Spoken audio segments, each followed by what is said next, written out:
Yesu turagushimiye ko uduhaye amahirwe meza yo kuba imbere yawe vugana n'imitima yacu kugira ngo tubashe guhabwa umugisha abari hano abadukurikiye bose bahabwa umugisha mu izina rya Yesu Kristo amen. Amen. Can you be on your feet for 1 minute? Twahaguruka ku maguru yacu Everybody. twese. Amen. Amen. Let's just appreciate the name of God Reka dutangire dushima Imana for the honor, kubw'icyubahiro, for the privilege. kubw'amahirwe.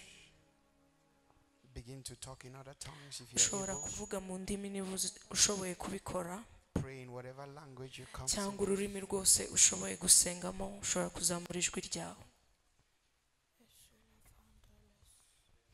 Thank you, Holy Ghost. Urakoze Mwuka Wera. Thank you, Father, for the privilege and the honor.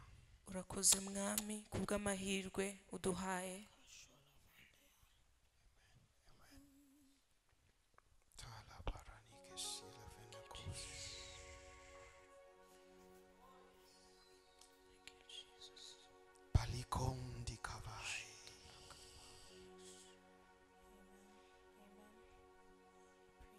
Safarana kize tempaikos.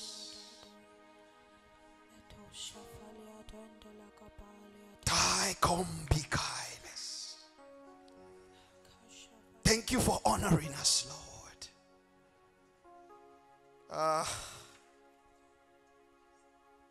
Pelaton tikai vikando palia. Thank you, Jesus. Urakoze Mwami. Zaliando fi kapailu sata.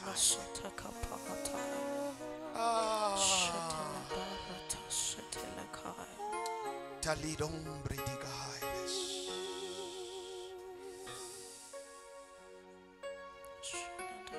Zalihando rati vezina kambi lanu yetize.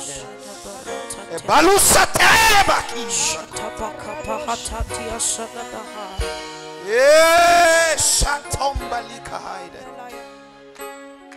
Thank you, Jesus. Urakoze Yesu. Edokombi bakahando levis. Amalia tazon tompakiza de mendo krida. Alia te sompaika. Shatabaralika dahata. Alie. Adialahias.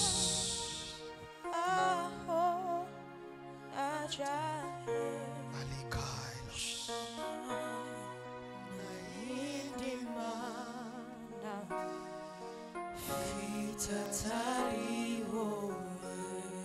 Eliatandu sevahaigia. Nakuva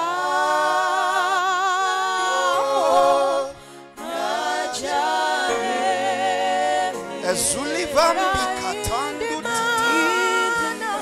Zelebandi valakaile sopa Eresha palatus kala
Father, we thank you for a time like this. Let them not see Festus, let them see Jesus. Take your place, Lord. Let the word that comes be piercing into the body and the soul. Let somebody leave this place with an experience. Somebody leave this place with a revelation. Thank you for the honor. Thank you for the honor, Lord. In Jesus' name. Amen. Amen. Jam your hands as you take a seat. You can sit down. Praise God.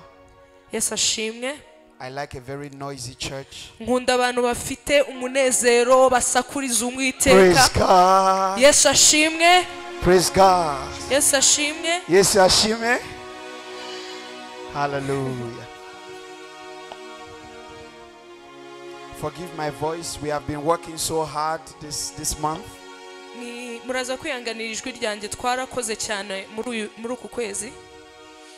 We've been screaming a lot.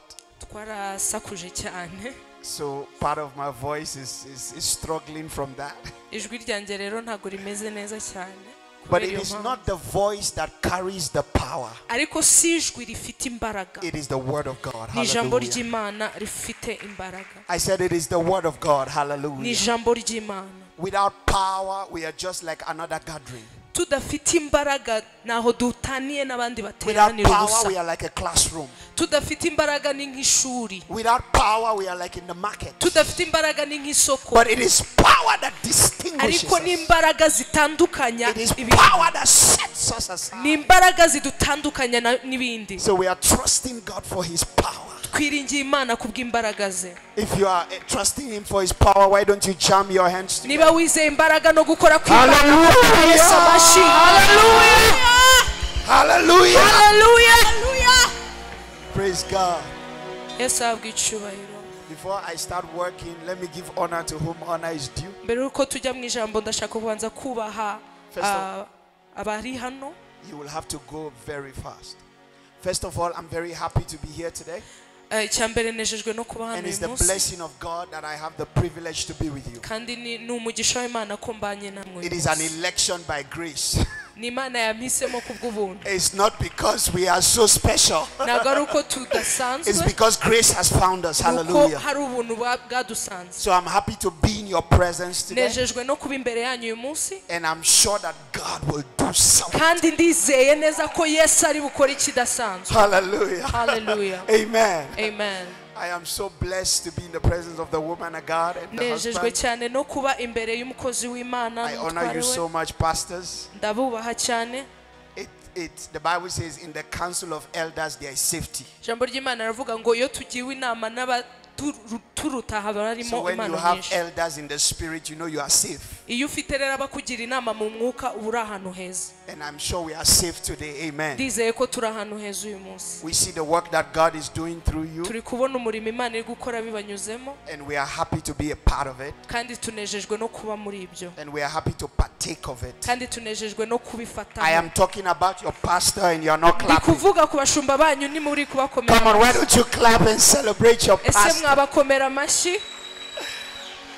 Celebrate. Mubishimire.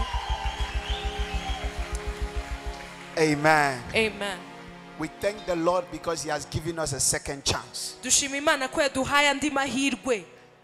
I said we thank the Lord because He has given us a second chance. Turashima Imana y'amahirwe ya kabiri. He's a God of another chance. Ni Imana y'andi mahirwe. You might have messed up, but there is another chance. Ushobora kuba warakoze amafuta ari kuguha amahirwe. And so we thank God for second chances. Turashima Imana kubw'amahirwe ya kabiri. Amen. Amen. Praise God. Imana ihabwe icyubahiro. Thank you so much. Murakoze cyane. God bless you. Imana ibahe umugisha. Are you ready for something? Ese muriteguye? No, this side they are not ready. Are you ready for something? Muriteguye? You see, I thought that I was crazy. Narinzi ko ndi umusazi. Actually, I believe I'm very crazy. Ndanabizi ko ndi n'umusazi ntago ntuje cyane buriye. But I just realized I'm joking. Ariko nsanze hari abandenzeho. When I saw these guys, mbonye aba bantu Balakanto Fikaile. Can you be crazy with me for 5 minutes? Ese mushobora kuba abasazi nanjye iminota itanu. Let's go crazy for just help us. Let's go crazy for 5 minutes. Yes. Dushobora gusaraho iminota itanu. Ba basore basimbukaga hano reka duhaguruke. Hallelujah. Hallelujah.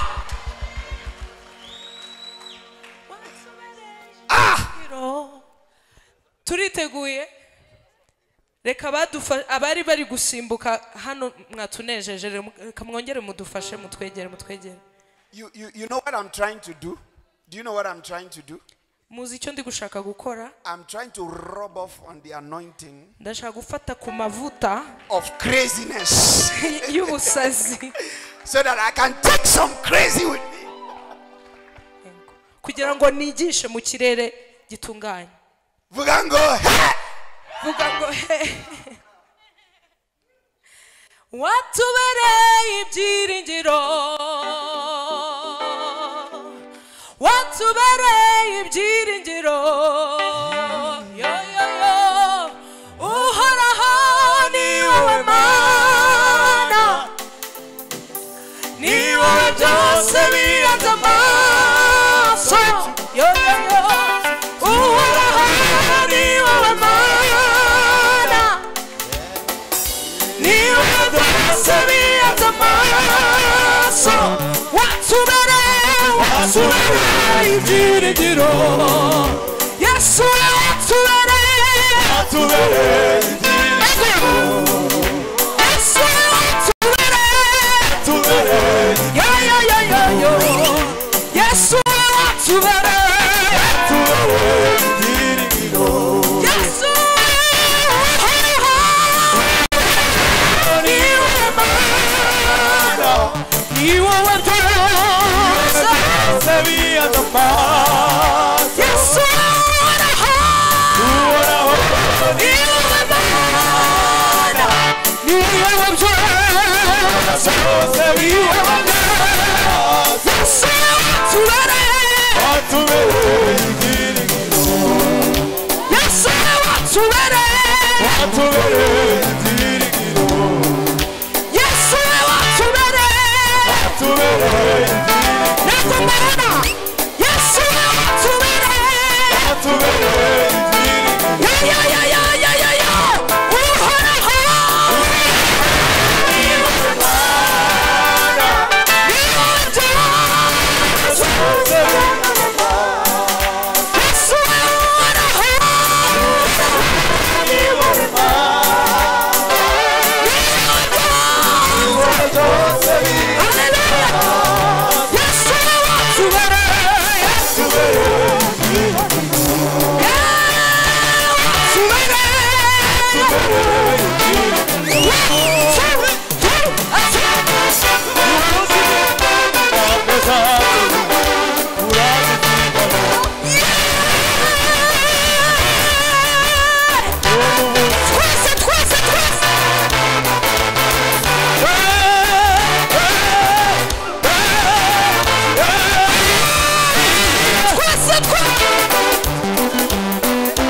Yes. niba ushyigikira izi ntambwe zacu urazizigamye kandi ni wowe bagira ishingiro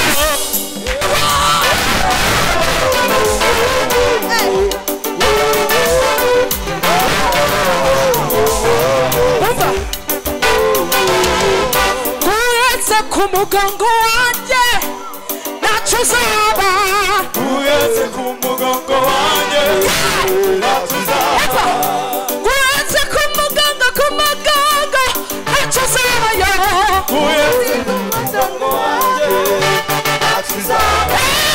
Uretse ku mugongo wanjye ntacyo uzaba uretse ku mugongo wanjye ntacyo uzaba uretse ku mugongo wanjye ntacyo uzaba uretse ku mugongo ntacyo uzaba uretse ku mugongo ntacyo uzaba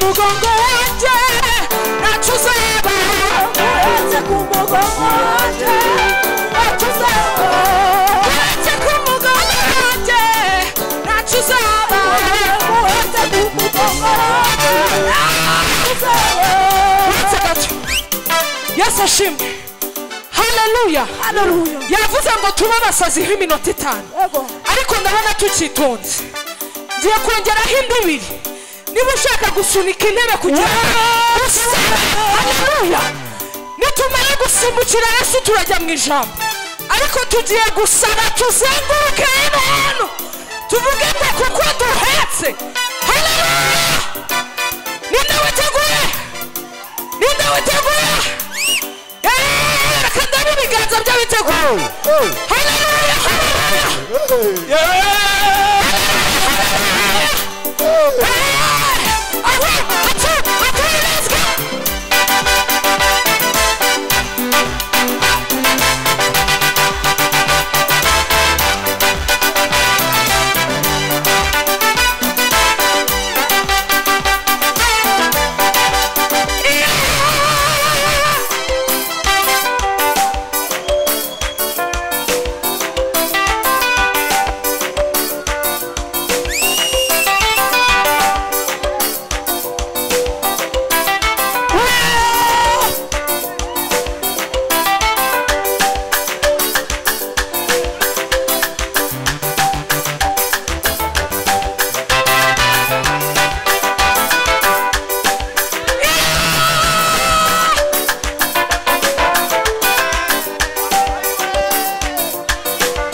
Hallelujah.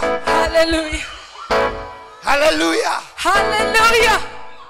Listen, if it's our year of relief, niba ari igihe cyo korohererwa, if it is our year of relief, niba ari igihe cyo korohererwa, then they need to see that God has restored his people. ugomba kubibona ko Imana yabohoye They need to see that God has restored his people. ugomba kubona ko Imana yabatuye ubwoko bwayo. They need to see. Bagomba kubibona. So they are saying, Gwinurebe. Niyo mpamvu bavuga ngo Gwinurebe ibyo Imana yakoze. Gwinurebe ibyo Imana yakoze. Gwinurebe ibyo Imana yakoze. Gwinurebe ibyo Imana yakoze. Gwinurebe ibyo Imana yakoze. Wait. You need to see what God has done. Ugomba kubona icyo Imana yakoze. Praise the Lord Jesus. Yes, ashimwe. You need to be able to show it. Ugomba kubigaragaza. When a mother gives birth to a baby, iyo umubyeyi abyaye umwana, and she tells the neighbors, come and see what akabwira abaturanyi ngo muze murebe ibyo Imana yakoze. There is something tangible. Hari igifatika.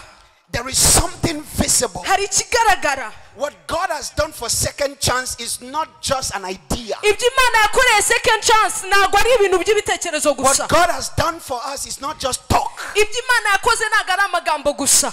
God cannot bring you relief if you have not gone through pain. Ntabwo Imana yakorohereza utaranyuze mu mubabaro. God cannot bring you relief if you have not gone through trouble. Ntabwo Imana yakorohereza utaranyuze mu bikomeye. It is only the one that has gone through pain that understands relief. Nuwanyuze mu mubabaro wumva koroherezwa. It is only the one that has seen trouble that understands peace. Nuwabonye umubabaro wumva amahoro. It's only the one that has seen sickness that understands health. Nuwanyuze mu burwayi wumva It's only gukira. the one that is alive that has super. So when we say Gwinurebe, iyo tuvuze ngo ngwinurebe we are saying the tangible things that God tuba tuvuga ibifatika Imana yakoze. Come on.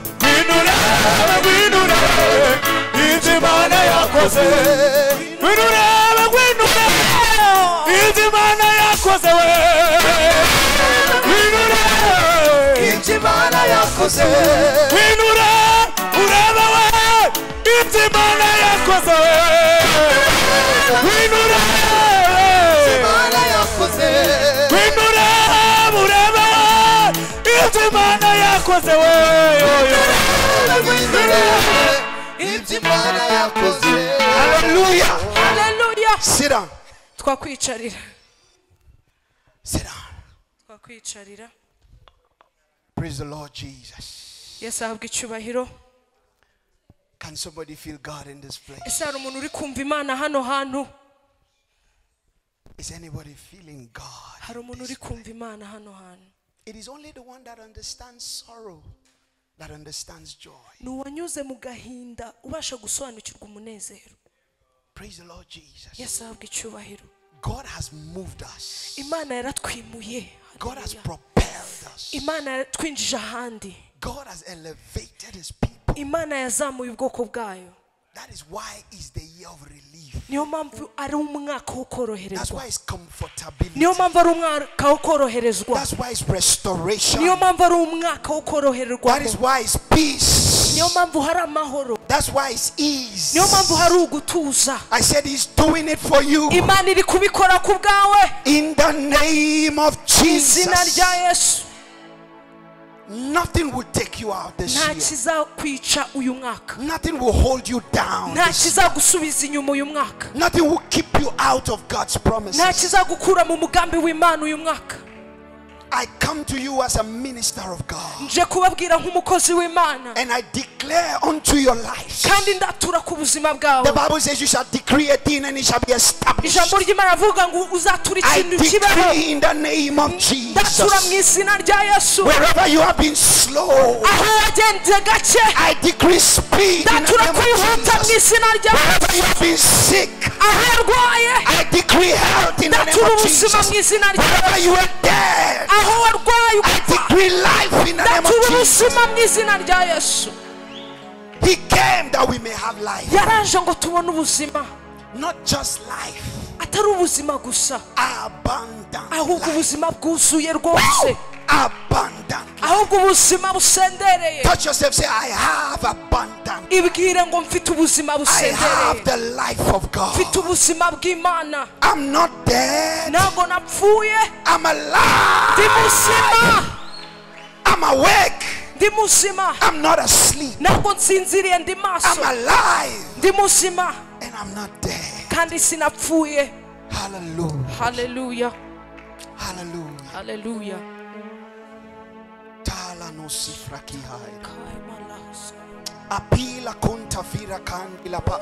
Is it okay? I love to speak in tongues. Is it okay? Zeletende pratai kuntai lebaha. Eletombri tuska paili kutai. Evete ke palika tuska. Sota palikus. Zelepa la katuska paila. Ataita tupa ikatia. Elesoka paili kuntaile. Aitombenga idiviga no seya. Oh, te suba la gahandes. Eletondi kumbikai vavanandu yutai. Aziti paikos. Kai totopanti kailisi. Listen. Listen. When you read 1 Corinthians chapter 12, you will find the 9 gifts of the Spirit. You will find the gifts that has to do with power, called the working of miracles, called the gift of faith, and called the gift of healing. Those are 3. When you go again, you see the gifts of the mind, or the gifts of discernment. You will see discernment of spirits. You will see the Lord just ministered to me that somebody you will begin to discern. You will not just live a reckless life. Before you enter a business, you will discern. Before you enter a relationship, you will discern. Before you start a ministry, you will discern. Before you take a job, you will discern.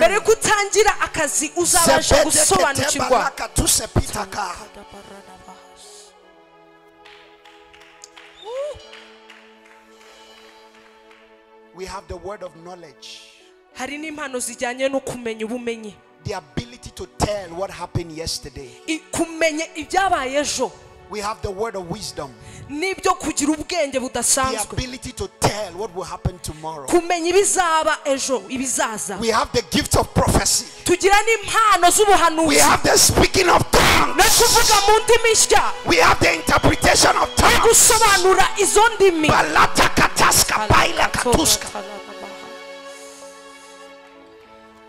Now there is something I realize. Do you want to hear it?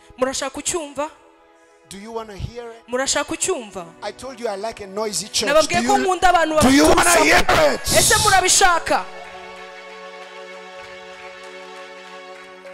All of the gifts operated in the Old Testament, except the speaking of tongues and interpretation. They work miracles. They prophesy. They had the gift of faith. The Bible talks about Abraham, a man that had faith, and it was reckoned to him as righteousness. They had the word of knowledge, Isaiah, Jeremiah, all these guys. They had the word of wisdom, but they could not speak in tongues.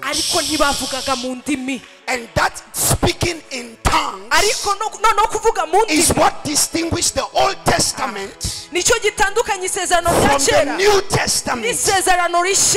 Jesus operated in all the gifts except the speaking of tongues. And he said, you have everything you need aranje avuga ngo ufite ibyo ukeneye byose. But I want you to wait in Jerusalem. Ariko ndashaka kutegereza Yerusalemu. Because there is something else you need. Kubera hari ikindi kintu ukeneye, my God. For this dimension. Kugira ngo winjire aha hantu. For this level. Kugira ngo usamuka aha hantu. For this realm. Kugira ngo ukorere aha hantu. For this relief. Kugira ngo winjire mu koroherwa. I'm about to give you a second chance. Hari amahirwe mashya ngiye kuguha. And in that chance you need the speaking of tongues. Amahirwe ukeneye kuvuga mu ndimi. Hallelujah. Hallelujah. So the Bible says in the book of Acts. Ijambo ry'Imana riravuga mu byakozwe n'intumwa.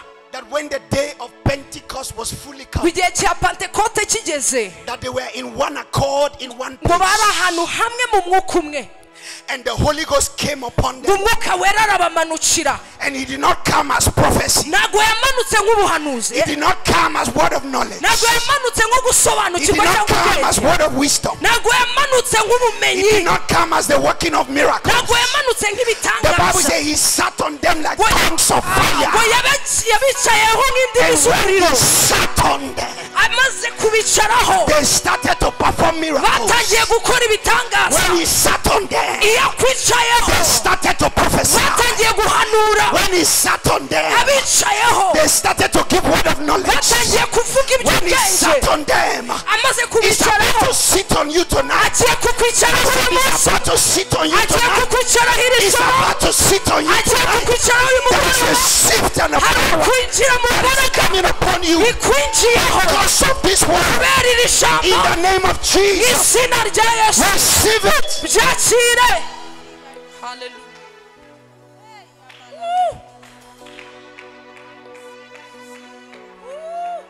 That is why I'm in the New Testament. Niyo mpamvu ndi mu isezerano rya kera. Because when I have the Holy Ghost, kuko iyo mfite mwuka wera, I have everything they had mfite ibyo bari bafite byose and some more. n'ibindi. I have everything they had mfite ibyo bari bafite byose and some more. hiyongeyeho n'ibindi. Touch your neighbor, say I have some more. Bwira mugenzi wawe ngo mfite ibindi. Say I have some more. Bwira ngo mfite Say ibyisumbuyeho. I'm not ordinary. Mubwira ngo ntabwo nsanzwe. I have some more. Mfite ibirenze. Say I'm not just like that. Ntabwo ndi usanzwe. I have some more. Mfite ibirenze. Say I'm not idle. Ntabwo ndaho I gusa. have some more. Mfite ibirenze. Say I'm not messed up. Ntabwo njagaraye I have some more. ahubwo mfite And ibirenze. they have made some mistakes. Nshobora kuba narakoze But amakosa, those mistakes don't define me. ariko aya makosa I ntiyampinduye. may have made some mistakes. Hari ibyo nakoze But bidakwiye, that is not my identity. ariko ntabwo ibyo bingira uwo I ndiwe. may have made some mistakes. Nshobora kuba naragenze nabi, But that is not my life. ariko ubwo si bwo buzima Because I bwanjye. have the Holy Ghost. Mfite mwuka wera. I have some more. Mfite ibirenze. Hallelujah. Jesus. Hallelujah. Hallelujah. I have some more. Mfite ibirenzeho. I may be living in Kigali, but I have some more. Nshobora kuba ntuye i Kigali ariko mfite ibirenze. You may not know me, but I have some more. Ushobora kuba utanzi ariko mfite ibirenze. How many people have some more in this Ese room? ni bande bizeye ko bafite ibirenze? I have some more. Mfite ibirenze. One day Jesus was talking to his disciples, Hari igihe Yesu yavuganaga n'abigishwa, and he was talking to a group of people that had come to listen to him. yari ari kuvugana n'abari baje bamusanga. And he said, if you, Arababwira ngo niba mwebwe as evil as you are, muri babi uko muri, know how to give good gifts. muzi gutanga ibyiza, He said, your child will not ask for bread, ntabwo umwana wawe ngo yagusaba umugati and you give them a stone. umuha ibuye. They will not ask for water, Ntabwo yagusaba amazi and you give them vinegar. ngo umuhe vinegere. They will not ask for eggs, Ntabwo yagusaba amagi and you give them scorpion. ngo umuhe scorpion. He said, if as evil as you are, Ngo niba muri babi you know how to give good things, muzi gutanga ibyiza, how much more your Father in heaven Imana iri mu ijuru will not give unto you the Holy ese Ghost. muzabaha mwuka wera. Father will give it to you. Imana iri mu I don't ijuru. know who is asking for something Sinzi tonight, umuntu uri gusaba ikintu but uyu I came mugoroba, to tell tell you that your father will give it to you. Because he is a father, he will give you all.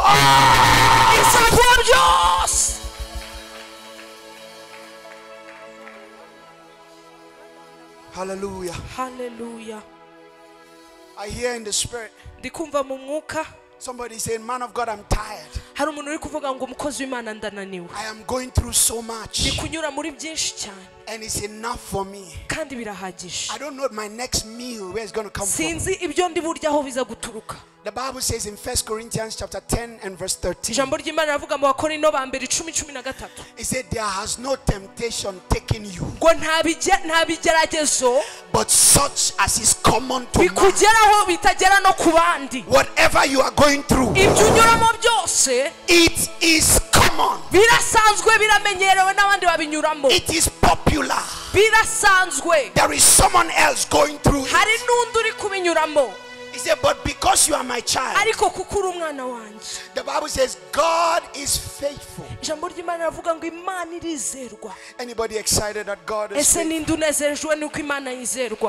I am happy that God does not depend on my faithfulness. He is faithful for both of us. The Bible says God is faithful. He will not let you be tempted more than you can handle. I don't know if media can put it for me. He will not let you go through what you can't go through. God is faithful. He will not let you to be tempted more than you can handle. He said, but with your temptation, he will provide a door of escape. He will provide a door of escape. It's not going to kill you. God will make a way. God has made a way. God has given you a second chance. I said God has made a way. God has opened the door.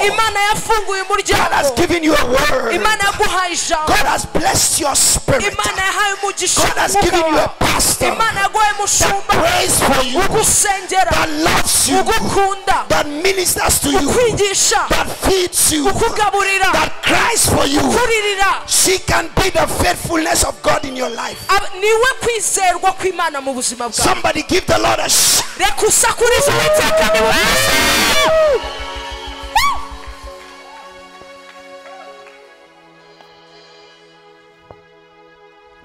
Even when I'm not faithful, God is faithful. You know those people that say, because you don't love me, I will not love you anymore.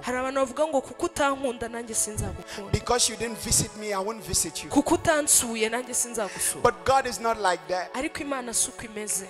When I don't visit, He visits me. And He says, why didn't you visit? And I say, because I'm weak. And He said, my strength is made perfect in your weakness.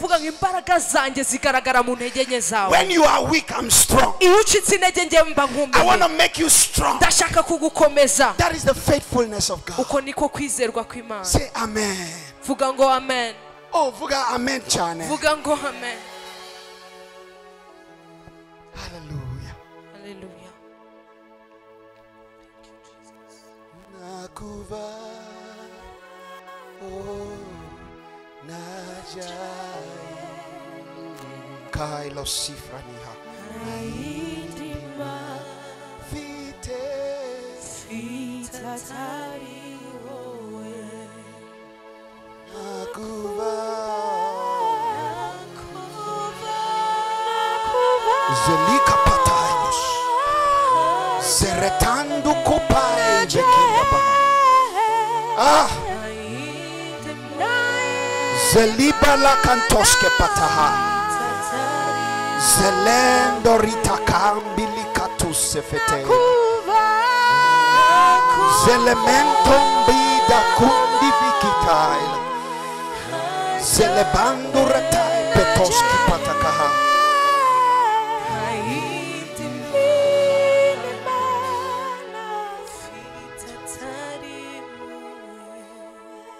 Honestly, when I was coming here, I did not have a sermon.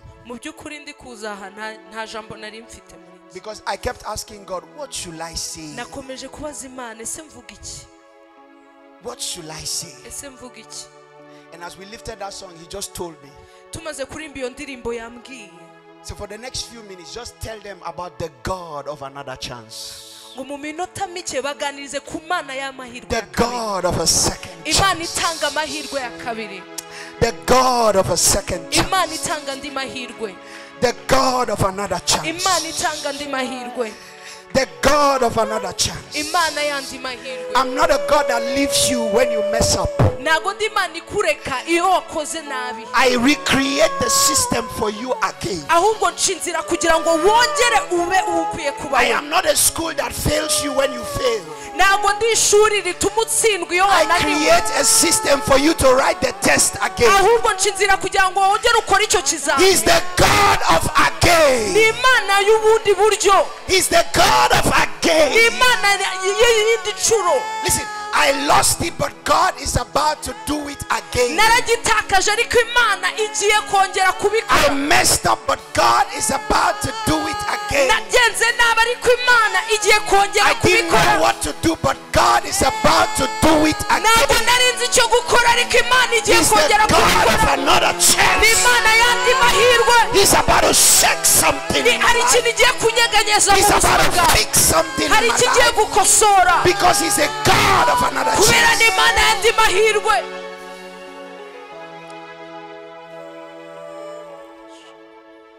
Joel chapter 2 verse 23. Joel 3:25. Ali Kraviza Lamandos. If you have it, you can help me. Skylar. Ali Krupahayvaka. Ah.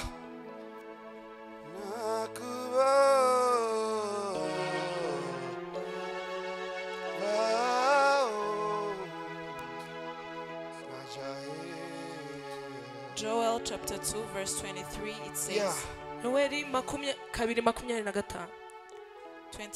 it says 23.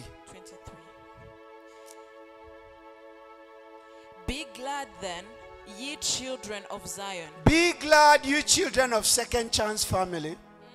And hallelujah. Hallelujah. Be glad. Munezerwe. I came to tell you be glad. Anybody glad? Anybody? Ooh, listen. Your gladness is a product of your joy.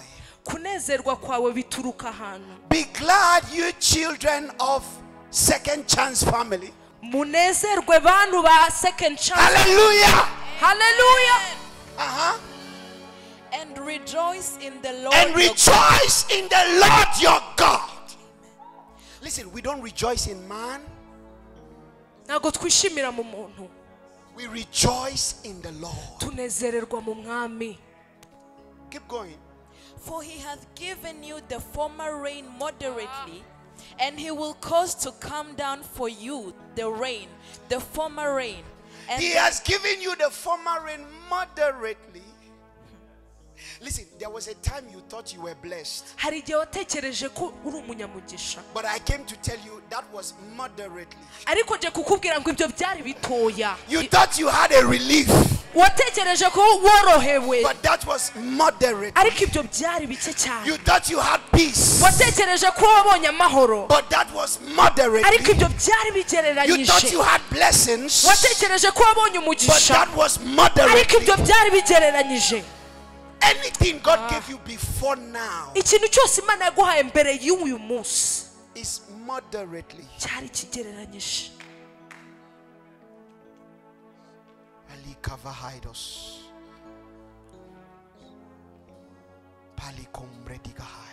Next verse.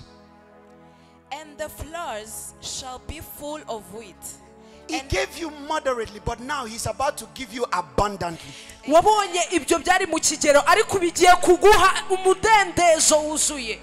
said your floors will be filled with food. Tell somebody relief. Relief. Tell somebody comfort. Comfort. Hallelujah. And the floors shall be full of wheat. ngo ibigega byanyu bizuzuzwa and the fat shall overflow ngo kandi with wine and oil. imivure izuzura vino n'amavuta ya elayo. Let's remove wine and oil. Let's put amafaranga. Reka dukureho elayo dushyiraho amafaranga. It shall flow with wine and oil. Bizuzuzwa. Because with amafaranga you can get wine and oil. Kuko iyo ufite amafaranga wabona iyo vino. Vuga amen cyane. Next verse. And I will restore to you the years that the I will restore. Malika pata sopaile. I will restore. Zagarura. I will restore. Zakugarurira. Somebody receive the word. Byakire. I don't know what you lost. Sinzi ibyo watakaje. But God is restoring. Ariko Imana izagushumbusha. I will restore to you the years. Zabashumbusha imyaka. Woman of God, God does not restore things. Mukozi w'Imana naga Imana ishumbusha ibintu. He restored time. Ishumbusha igihe. My God. He said the reason you lost the things is because you lost the time. So I'm going to give you back the time so you can get the things. My God. He said, I will restore the years that the locust has eaten. I don't know what your locust is, but I will restore the years. Listen, we are in spiritual warfare. And what the devil is against most is your time. So that your years will be wasted. So that you don't find Jesus and you are wasted. So that you are living a life where nobody knows about you. Where you are living a life with zero impact. But God is sending me to tell you this night that He will restore the years. He will restore the time. He will restore the period. He will restore. He will restore.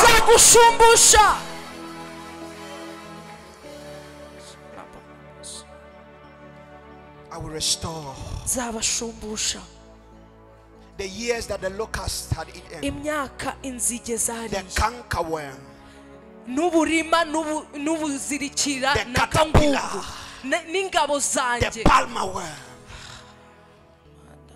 I don't know what your locust is. I don't know what your cankerworm is. I don't know what your palmer worm is. And I don't even care what they are. I come with the word of the Lord to say that you are restored in the name of Jesus. I said you are restored in the name of Jesus. You are restored in the name of Jesus. You are restored. I will restore again. I will restore again. A God of second chances. I will restore again. It means this is not the first time He did it. And this is not the last time He will do it. I will restore again. I will restore again. He will do it again. Hallelujah. Hallelujah. Amen. Amen. Amen. Amen.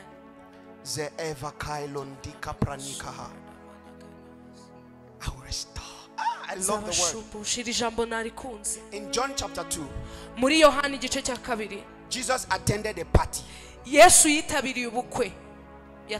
A wedding party. And the Bible says that wine was finished. How can Jesus be in my party? And wine is finished? It is wrong. It is wrong. In my year of relief, and wine is finished. No. Oh yeah. I refuse. Tell yourself, say, I refuse. ibwira ngo ndabyanze. Byibwire. Say, me, I refuse. Njyewe ndabyanze. My oil will not finish. Ntago amavuta yanjye azashira. The Bible says wine was finished. Ijambo ry'Imana ravuga ngo vino yarashize. And they realized that wine was finished. Babona ko barabibona ko yashize. I think I need to know what time I need to stop. Nanyibutse igihe mfite cyangwa igihe They say nsigaranye. wine was finished. Ijambo ry'Imana ravuga ngo vino yarashize. Arsene, I think you should write something and help me so I know. Amen. Amen. So that, and then there was chaos. Hanyuma hari akavuyo.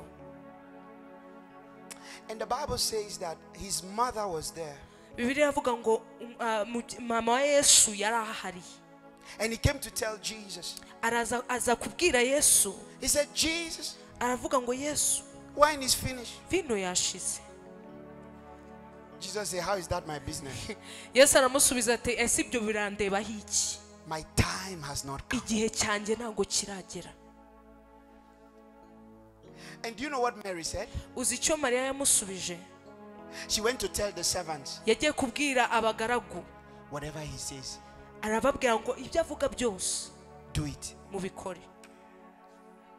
Wait, he said my time is not yet. Buretse gato yavuze ngo igihe cyanjye ntago kiragera. But man of God, there is something Mary knew about Jesus. Ariko mukozi w'Imana hari ikintu Mariya yarazi kuri Yesu. That even if it's not his time, nubwo kitari igihe cye, he has enough compassion afite impuhwe nyinshi that he will break the protocol for me. Kuburyo yakwica He will protocol. break the system for Kuburyo me. yakwica ibyashyizwe. All I need to do is listen. Icyo nkeneye ni ukumva. Whatever he says. Kora icyo avuga cyose. In the year of relief. Mu mwaka wo koroherezwa. Whatever he says. Kora icyo avuga cyose. In the year of comfortability. Mu mwaka wo guhumurizwa. Whatever he says. Kora icyo akora. In the year of recovery. Mu mwaka wo kugarurizwa. Whatever he says. Icyo avuga cyose. It may not make sense. Ashobora kutumvikana. It may not have intelligence. Ushobora kudagira ubwenge. But do whatever he says. Icyo avuga cyose gikora. He said jump, jump. Avuga ngo simbuka. If he said lie down, lie Avuga down. ngo ryama, ryama. If he said dance, dance. Avuga ngo byina, It bikore. doesn't matter what he says. Icyo bitwaye. Do whatever he says. Kore.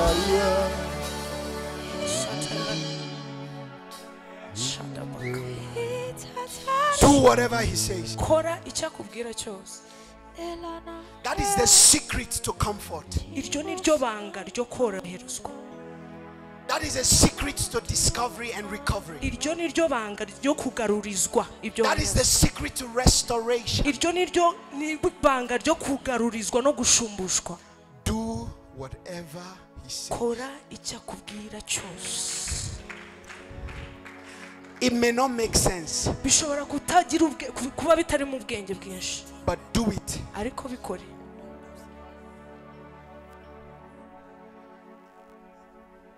So Jesus told them, fill the bottle with water. Yesu yarababwiye ngo mwuzuze amazi muri ibyo bigega. There were 6 pots. He said, fill them with water. Ngo byari ibicuma ibibindi bitandatu. We are looking for wine. You are talking about water. Ngo turi gushaka vino, wowe uri kutubwira iby'amazi. But remember, Mary had told them, Ariko Mariya yari yababwiye. do whatever he says. Mukore icyo ababwira cyose. Because I know this my Jesus. Kuko Yesu ndamuzi. He's going to tell you something that don't make sense. Arababwira ikintu kitumvikana. But that is the way you get relief. Ariko uko ni kubohorwa. That is the way you get Uko ni comfort. kushumbushwa. That is the way you get breakthrough. Uko ni ko winjizwa hanze. Do whatever he says. Kora icyo avuga cyose. So if he said put water, I put water. Arababwira ngo mushyiremo amazi barashyiramo. Dance, I dance. Nuvuga ngo mbyina If ndabyina. he said stay in Kigali, I stay in Navuga ngo Kigali. guma i Kigali If he said uhaguma. go, I go. Navuga ngo genda genda. Do whatever he says. Kora icyo avuga cyose.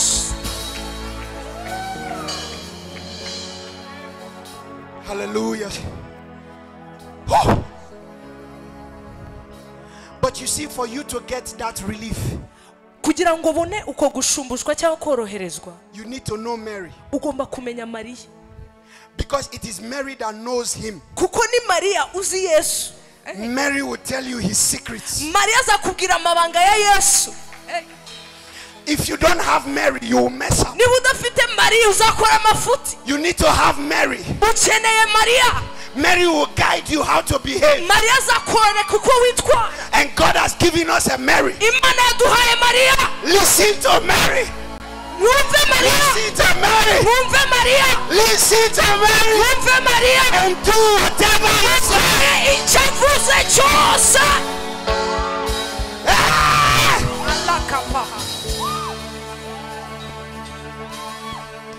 Nakuva najahe naindimana fitatari owe. He will give you another chance. Araguhandi mahirwe. Even if you missed the last one. Nubwo ubwa mbere wabyishe. Just look for Mary. Shaka Maria. Mary knows something you don't know. Maria hari ikintu utazi. Because Mary has been with Jesus. Kuko Maria yabanye na Yesu. So Mary knows, even when he's telling Mary, leave me alone. Nubwo yabwiraga Maria ngo ndeka igihe cyanye n'ikiranga. Mary knows he cannot leave you alone. Maria arabizi ko atakureka. Do whatever he says. Kora icyo avuga cyose. And you will experience the best thing yet. Hanyuma uzabona ikintu utigeze ubona mbere. You will experience the best peace yet. Uzagira amahoro utagize mbere. You will experience the best comfort yet. Uzagira guhumurizwa utagize mbere. You will experience the best glory yet. Uzagira icyubahiro utagize mbere. Do whatever he says. Kora yari Petero. So Mary is just a symbol. Maria ni nk'ikimenyetso of the one who understands what he's saying. cyusobanukiwe ibyo Yesu avuga. Your Mary might be called Pastor Deborah. Maria wabashobora kuba ari Pastor Deborah. So you got to listen to Mary. Ukeneye kumva Maria. Because Mary knows something. Kuko Maria si ikintu that will help you get to the next level. kizagufasha kugera ahandi hantu. Mary knows something. Maria si ikintu that will help you get to the next place. kizagufasha kwinjira ahandi hantu. And when Mary gives you an instruction of what Jesus has said, icyo Yesu yavuze, do whatever he said. Kora uko bivuze. Hallelujah. Aliku vedinga paile tatandu kumbiga vendu lifihe zalibando kratai vidandu paile aliko vezida kabaha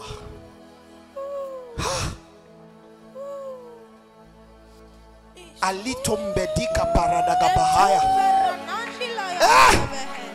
zelita patuska paili ekapatatuska palakata palatonte paikatuska pa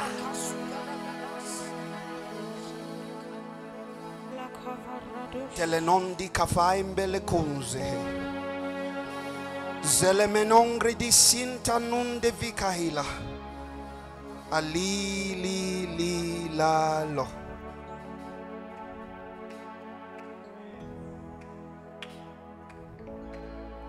In the book of Ezekiel chapter number 37, the Lord took the prophet Ezekiel. The Bible says into a valley that was full of bones. And the Bible says the bones were very dry. I don't know how dry your bones are, but I came with a word for you. Listen, I'm ministering to you prophetically. I hope you understand. I'm not preaching a message. I'm ministering a prophetic ministration. It is not, hey, your name is this, your name. I'm giving you a seasonal message. And the Lord asked Ezekiel, can these bones live? The Lord is asking you today, can these bones live? Maybe the bones are your health. hari amagufa yumye ni mu buzima bwawe ubuzima Can bwawe these bones live? ese ayo magufa Maybe the yabaho bones are your job.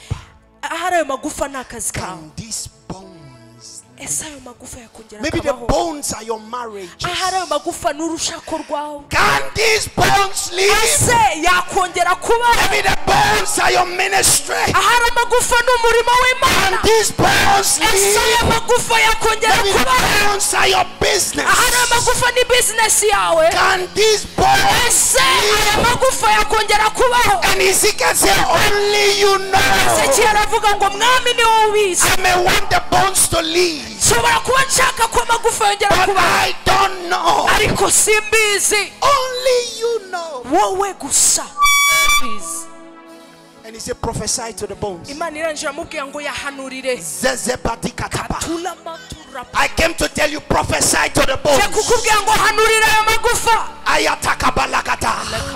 I came to tell you, prophesy to the bones. kukubwira ngo hanurira The ayo bones magufa might look like they are dead. ashobora kuba ameze nk'ayapfuye Prophesy to the bones. ariko yahanurire They may look like they are not alive. ameze nk'atariho Prophesy to the bones. ariko yahanurire They may look like they don't have ameze life. nk'aho nta buzima Prophesy to the bones. ariko yahanurire They may look like they are ameze disconnected. ko yatandukanye Prophesy to the ariko bones. yahanurire They may look like they are broken. ameze nk'aho yatandukanye Prophesy to the bones. ariko yahanurire They look like they are messed up. ameze nk'aho nta buzima Prophesy to the bones. ariko yahanurire Because I'm a God of second ni chances. Imana y'amahirwe To give you a second chance. kuguhanda amahirwe To give you a second chance. kuguhanda amahirwe To give you a second chance. kuguhanda amahirwe Prophesy to the bones. hanurira amagufa Bones might live again.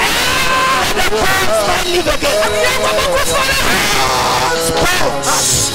Bones, bones. w'amagufa we Bones, bones. w'amagufa we Bones, bones. w'amagufa we Bones, bones. w'amagufa we w'amagufa we umva ijambo ry'Imana You shall live again. uzongera ubeho You shall come back to life. uzongera ubeho You shall live again. uzongera ubeho You shall live again. uzongera ubeho In the name of Jesus. izina rya Yesu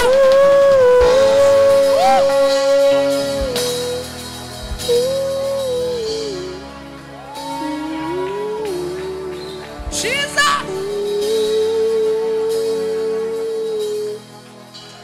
You shall live again. uzongera ubeho I don't care how long you have been dead. ntabwo nzi igihe umaze warapfuye You shall live again. uzongera ubeho I don't care how long you've been dry. ntabwo nzi igihe umaze wumagaye You shall live again. uzongera ubeho Because you are the second chance uri family. mu mahirwe ya kabiri You shall live again. kuko uri mu Because you are the second chance uri mu family. mahirwe ya kabiri You shall live again. uzongera ubeho Because you have a pastor. ufite umushumba You shall live again. uzongera ubeho Because you eat good food. kubera urya ibiryo bizima You shall live again.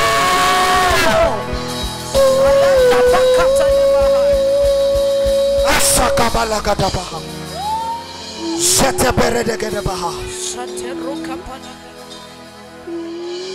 Azinemeredegabus. Zetompakaili kontaile. Ida kombili kataita toto pakaita. Eneketete paikailait.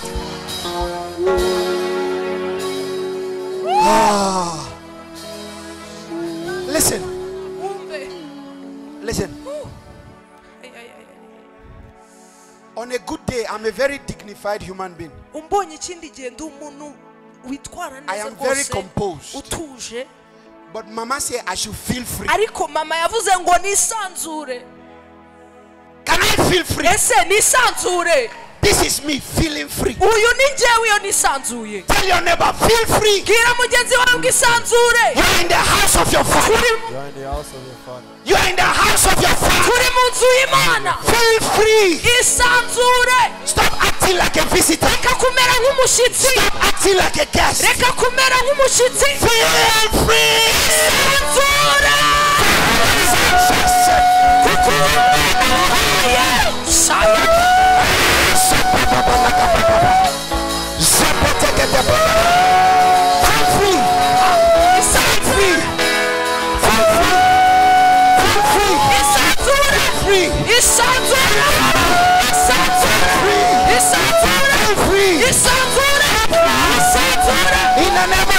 Jesus.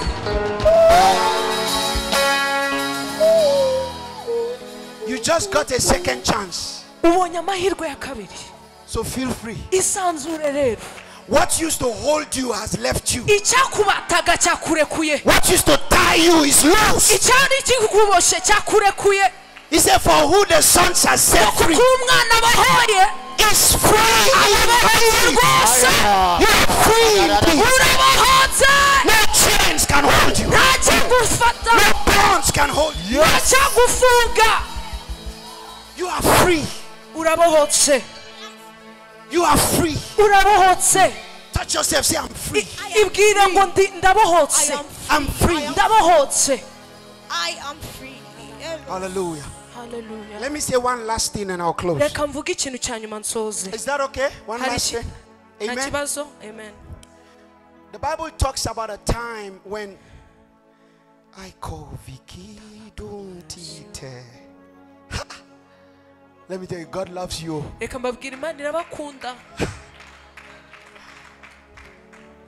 Because it takes love to feed. It takes love to feed. Some people can give you food, but not everybody can feed you. No, you don't understand. You can give me food, but feeding me is different. Imagine giving birth to a baby, and then you tell the baby, here is the breast, help yourself.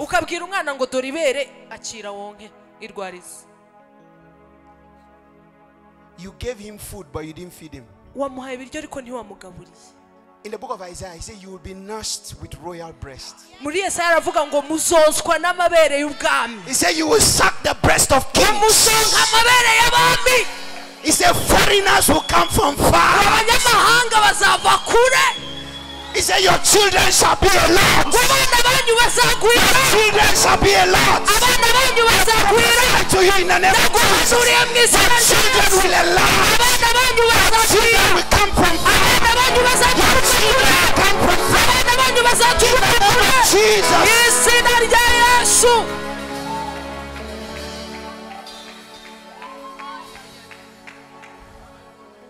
So God is feeding us. I'm so happy I'm a baby. I'm a baby. There is a mother in Rwanda I love so much. Whenever I go to her house, she looks at me and she says, Chibondo, Chibondo. I love the name of Chibondo. Hallelujah. Amen. God is saying you are my Chibondo. Hallelujah. Amen. Amen. There was a time when the children of Israel were facing persecution. But because God is a God of second chance, He had already prepared somebody in advance to step in for them. So somebody woke up and said, I want you to clear these people out of the face of the earth. There is a people called Israelites. I don't want them at all. But because God knew that was going to happen, He had already crowned an Israelite as king, as queen. Don't be afraid. Esther is in the palace. Don't be afraid. Esther is in the palace. Don't be afraid. Esther is in the palace. You are not alone. There is somebody that can speak. And Esther was afraid. And Mordecai came to Esther. In the other verse it was Mary. In this verse is Mordecai. He said, let's read Esther chapter number 4 from verse number 13. Show me on the screen. I love to preach to you. ndanejejwe cyane no kubabwiriza. I love to preach to you. Nabikunze kubabwiriza. This is my last scripture. Oh, signal is gone. Let's go there. Skylar. For if thou altogether. Oh. Then Mordecai commanded to answer. 13, yes. Then Mordecai commanded to answer Esther. Think not with thyself that thou shalt escape in the king's house. More than all. Next verse, the Jews, sorry. Next verse. For if thou altogether. Touch somebody, say God has sent help. Touch them. Say God has sent help. For if thou altogether should hold thy peace at this time, then shall their enlargement and deliverance arise to the Jews from another place. But thou and thy father's house shall be destroyed. And who knows whether thou art come to the kingdom for such a time as this? Who knows whether thou, you know that place you are in, God did not put you there for you. He put you there for somebody else. You see that job you have, God did not give you for you. He gave you for somebody else. You see that talent you have, God did not give you for you. Someone else's relief is in your hands. Somebody's breakthrough is in your hands. You are chosen to comfort someone else. So don't hold your peace. Don't hold your peace. And the Bible says, and Esther said, I will go unto the king. If I perish, I perish. I will go unto the king. If I perish, I perish. I will go unto the king. If I perish, I perish. Somebody is declaring right now, I will go to the king. If I perish, I perish. I will go to the king.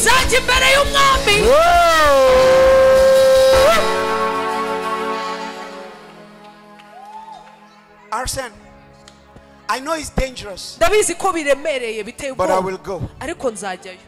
I know it's scary, but I will go. I know it's provocative, but I will go. I know it might cost me my life, but I will go. Because God has chosen me to give somebody else a second chance. Stand up on your feet.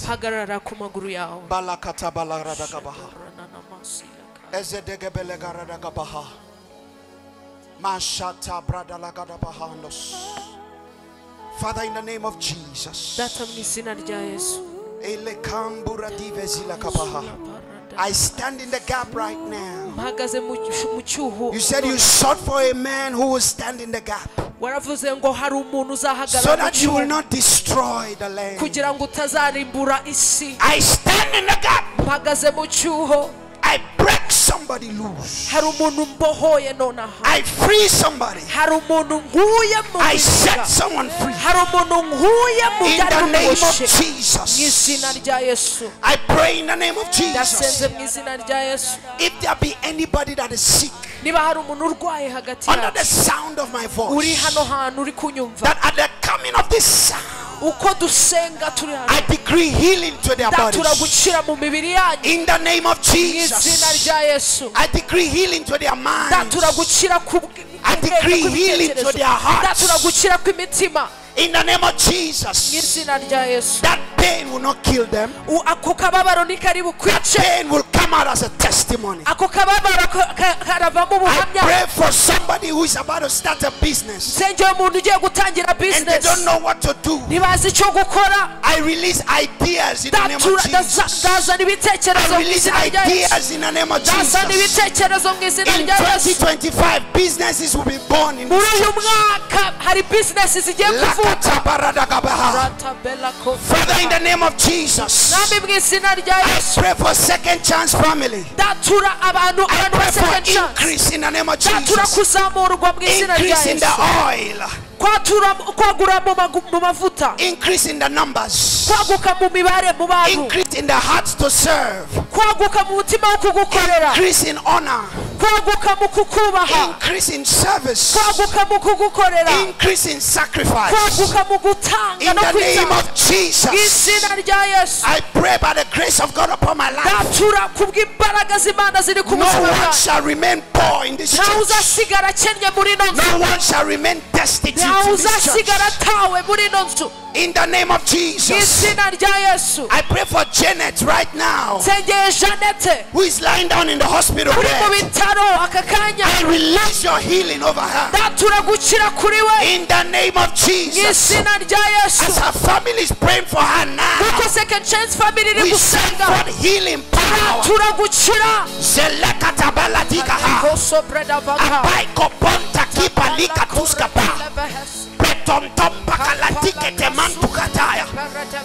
In the name of Jesus, I pray that this church will grow in the supernatural.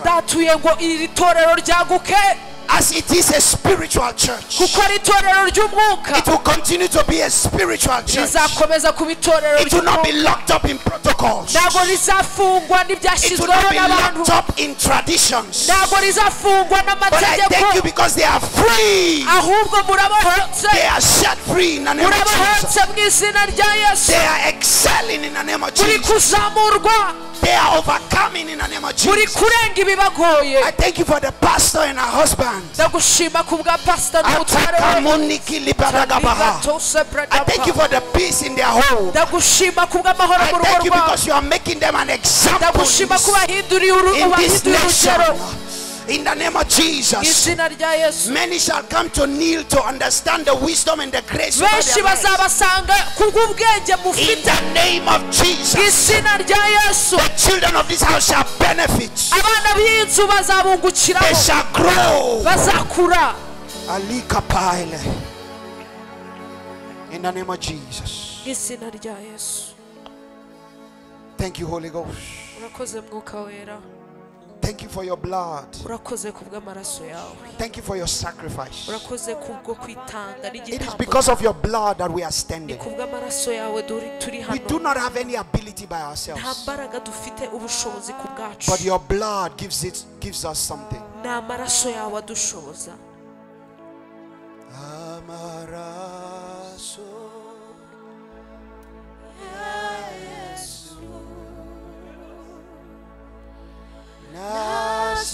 Nasikera ashini Imbaraga Amaraso